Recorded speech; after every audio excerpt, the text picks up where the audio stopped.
Change a question, change your life.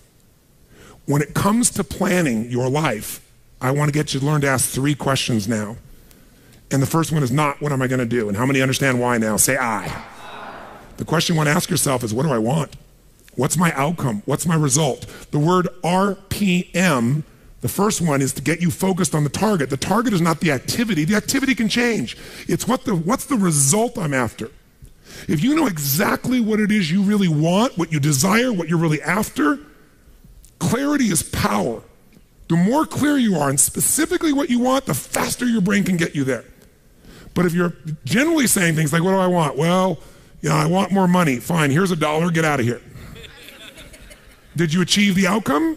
Yeah, when you're that general, you think you're not getting your goal, you are. The way you language your goal, the way you think about it, you're receiving it. I want to feel a bit better. I want to lose some weight. Fine, you lost a pound, you're done. Because your brain's like a servo mechanism in a bomb and a missile. The old days, you shoot a missile and the target was going, and if you missed the trajectory, you missed it. Today, what happens when the missile's not on course? What happens? It locks on the heat signature, and what does it do? It moves and follows it. That's the way your brain is if it knows the outcome, if it knows the result. So RPM starts with, I got to know the result. This is a results planning system. The rapid planning method, but you can think of it as a results planning system. I need to know the result I'm after before I ever ask myself what to do. That takes more time, but it's worth it. Now, for time's sake, I'm not going to do this with you right now, but I'll tell you what I do when I've taught this to people and I've got a full weekend to do this in. Just give you a picture. If I asked you right now to write out your name, your full name. Now, some of you abbreviate your signature, but write out your full name in cursive. Go and do that one time. Write out your full name in cursive. I can't even use the word cursive. Is that really the word people still use?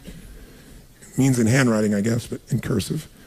Just write it out full name, because you can do this later on. Full name. If you normally abbreviate, don't do that. You have to write out the full name. Now, if I had you get with a partner, and you can try this later if you want, I'm just going to tell you because I don't want to take the time because we have such limited time today. And I have your partner say to you with a stopwatch here, okay, ready? And I go, go. And you write it out. And you tell me when you're done. And I go, stop. And I write down how long that was. So let's say you wrote out your signature and it took 5 seconds. And then say, ready? Write it out. Ready? Go. You tell me when you're done. Stop. And I write down 5 seconds. I have to do that 10 times. You'll find in the beginning, you'll be, let's say, 6 seconds. I'm making it up. Everybody's signature is different. And you probably might get down to as little as 5 seconds. If you have like an iPhone, you could do it as a digital stopwatch. You could see the milliseconds. Then I say to you, I want you guys to write every other letter in cursive. In other words, you're going to write half as many letters. How long do you think it would take to do it? Half as much time? Most of you, it'll take twice as much time in the beginning, and then eventually, what's interesting is, if I do it 10 times, and the last 2 or 3, and this makes no logical sense, and again, I don't want to take the time to have all of you do this 10 times, 10 times, 10 times, but you can go do it on your own, I'll just tell you the result. In most cases, even though you're doing half as many letters, you cut it by 2/3 of the time. There's something happens when you break an old pattern and you do it fresh. Your brain over the years has learned ways to move more rapidly since when you did your original signature, and you'll do it in 1/3 the amount of time. It'll take twice as much at first, and then it'll cost you 1/3 amount of time. Now let me tell you why I'm telling you this. The system I'm calling the rapid planning method, by the time I show it to you, you're gonna go, this takes more time than just making my to-do list. When will it take more time? When? Initially. But once you get it in your nervous system, it'll take you less time because your brain will be thinking in outcomes and not activities. And when you think in terms of outcomes and not activities, pretty soon, some of the activities on your list you don't even need to do to get the outcome. You find a better way to get the outcome quicker. Now, how do you do that? Yes, 3 questions. Question 1, what is my result? What is my outcome? What is it I really, truly want from this? If you're going back next week, and you say this next week, what are the most important what? Outcomes for me to get this week in my business. And you just write those outcomes out, not your action items, the outcomes. If you do that and nothing else, you'll be ahead of the game. And if you just keep looking at those outcomes every day, how am I doing on that outcome? Your brain will come up with ways to get to that outcome. I promise you. Focus on outcomes, not on activities. Action for most people. Activities, most people may mistake movement for achievement. They mistake action items and to-dos for achievement. We're after the achievement. Are you with me on this? Yes or no? Yes. It's a different way of thinking, and I think all of you inherently have it, But if you make this ritualized, just like the things you've learned this week, they're all great, but if you don't systematize them, they'll work when you do them. But if you systematize them, right? And you see like Mr. Hallman here, where he goes in and just does it and makes sure it's being done again, or what you've seen Chet do, or what I do. You just do it over and over again, you don't miss it. Now the results are geometric. So I want to get you to systematize the thinking, whether you do it visually the way I'm going to show you or not. So, first question, what's the result I'm after? What's the ultimate result? What do I want out of this week, out of this thing, out of my business, out of my life, for my body? And you want to be as what as possible when you describe that outcome, that result. As what? As clear and specific as possible. Generalities will confuse you. So it might take you longer than just writing down call so-and-so to think, if I'm calling my son, I'm going to call Jarek, or I'm going to call my brother. This is what goes through my head before I call him, always. What's my outcome? Because I don't want to just call him. I want Jarek to feel loved by his dad. Or I'm thinking about what's my outcome. I've got to talk to him about this thing that's out there. I've got to make sure I get through to him on this because I want to guide him and move him in this direction. That's what I want to be as his father. I don't want to just chit-chat. I can do that too. If you think before every phone call, before every time you're planning your day, and you think before you have any meeting, what do you think the first thing I ask of anyone when we sit down in a meeting is? Okay, what are your outcomes? What are the outcomes for this meeting? First thing I want to know, because if I know the outcomes, guess what? A lot of meetings, they're done pretty quick. Because if I know the outcome, you don't have to go through all the activities to sell me on it. Just, that's your outcome? How do you want to do it? Sounds good to me? Rock. That's how you make a meeting productive. I know a meeting's productive not by the hours or time. Sometimes it takes longer to the outcome than you want, but I'm going to get the outcome. That's, by the way, what you see with me on stage. That's why my times vary, but it's based on an outcome. I'm going to get that outcome. I don't give a damn whether it's the right time or not. I want to do it in that time, but I must deliver the outcome. How many get that? And by the way, how many like to have your company focused on outcomes, results, and not activities? Say I. People say all the time, well, did you get that done? Well, I left them an email. I left them a voicemail. I've sent them 3 emails. How many times have you heard that? When that happens with me, I'm like, but I don't show it. I just like, really? Wow, that's fascinating. We'll explain about our culture. It's about getting the result. So I can help you if you can't figure another way to do it, but there may be 12 other things we might want to do. Maybe they don't have the answer. Maybe somebody else can give us the answer. The outcome was to get this information, not to leave an email or 12 or 3 voicemails. That will not do any of us any good. How many follow? Now, whether you get the outcome or not, whether you get that result, will be based first, do you have clarity? And the second thing is, whether you got enough emotional juice to keep going after it when things don't work out. So the second part of RPM is the purpose.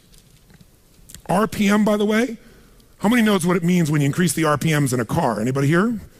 What does that do? It builds up what? Power, speed. Higher RPMs, you can explode through something, right? You can make something happen. So think of this metaphorically also, this rapid planning method, this result planning method. So it's rapid planning, it's a result planning. You want a results-focused, purpose-driven, massive action culture. That's what RPM stands for. It's how you build up power and you break through. But whether or not you get that result will be, are you clear and specific? But also, do you have enough juice when it doesn't work out? How many of you are going after an outcome in your day or in your week, and for whatever reason, you're not able to get it? The person doesn't respond, they're not there, the thing's not there, something interferes, somebody interrupts you. Who's had their plans interrupted? Raise your hand and say, I. So whether you keep doing it or not is, do you have enough emotional juice? See, guys, you all know out of this week, you got more than enough to take your business to a whole nother level. You got more ways. You can go home and be artists now. And some of it, went by so fast, but many of you have the program, you'll watch enough times, you'll be there. Some of you are going to invite us in, we're going to be there and make sure you do it. So it's going to happen. But the art of it being followed through or not is going to come. Do you have the emotion to follow through? And that needs to be a part of your thinking also. So the next question I've always asked, besides the outcome, is why? Why is more important than how? Why are we doing this? What's the purpose? Purpose is more powerful than object. Purpose is more powerful than object. You say, I want $1 million. That's a great objective. I want $1 billion. Great objective. I want to feed 3,000 children in my community. That's a beautiful objective. It's even more specific. But even that objective, you might get excited about, so you realize what it takes to feed 3,000 kids. right? And the politics involved and all the people that don't follow through. And then you have this good intention and somebody else is pissed off because one of the kids didn't get fed, right? And you did everything you know how to do. What's going to make you keep going? Purpose. Why do you want to feed those 3,000 kids? Why do you want to make that $1 million, that $1 billion? Why are you going to take your business to the next level? Why is the most important thing to know? Because that's where all the emotional juice and fuel is to actually get you to go through when the challenges show up. Every person you see who's on fire and is successful knows the why. And you know what the problem is?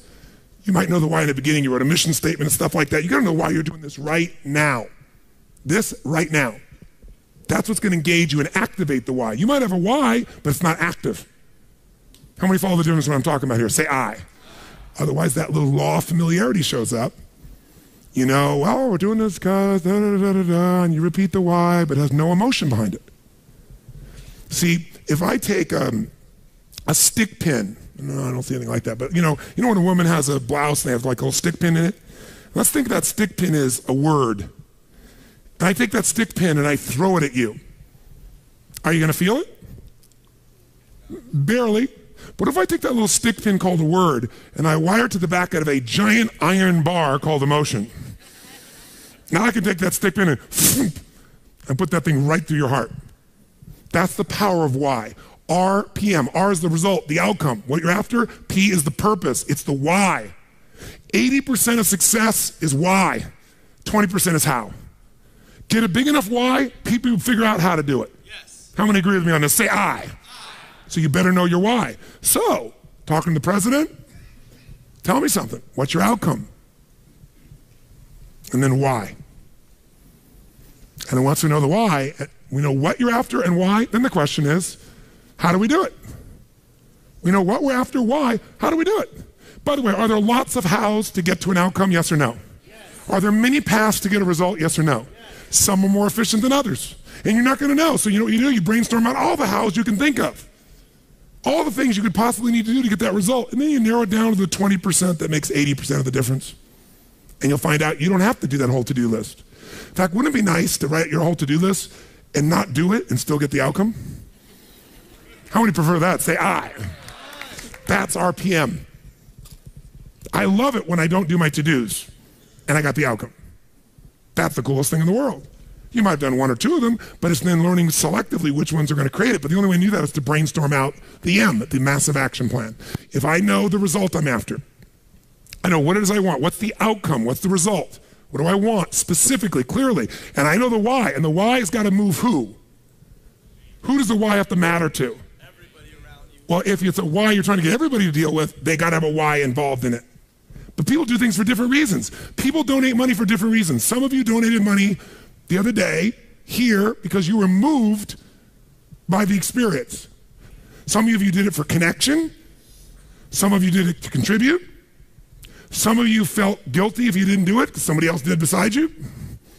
Or you have a lot of money and you feel guilty about it because you didn't earn it. I'm not saying anybody in this room, but that's how some people are. They inherited it, so they feel guilty. Some people do things to get their name up on the wall. Some people today do it anonymously and then tell everyone. Isn't it true? Yeah, just confidentially. That was me. You know? And everybody tells everybody that it's anonymous. They're doing it for significance. Some do it for connection. Some do it for contribution. I don't care why a person does it, but we do it. But if you're going to work with a group of people, you better make sure the why touches on all their needs. Does that make sense? When it's you, whose why does it have to be? Whose why does it have to touch? Whose purpose does it have to be? Your own for you to be moved. So if you know the result and you know the purpose, now you need the M, which is the massive action plan. We also call the massive action plan the map. It's your massive action plan, your map. How are you going to get there? What are you going to do? And by the way, when you're crystal clear on what you want and you know why you want it, you can make a big map. You can brainstorm a million ways to do it. Not all your houses are going to work. That's why you make a whole map. And then go back and gradually asterisk the ones that are the most important and go hit those. You might get the whole outcome in the first two action items and get rid of your whole rest of your list. This is RPM. This is how I operate. Now, if you never did this on paper and you just did this thinking process in your head, you'll get invaluable resources. If you learn to put this on paper, it'll be more powerful because then your brain isn't racing and you can see it. If you make it into a system that you personally use, your productivity will explode. If you teach your whole company to do this, your company will go to levels you can't even imagine because everyone will maximize their productivity.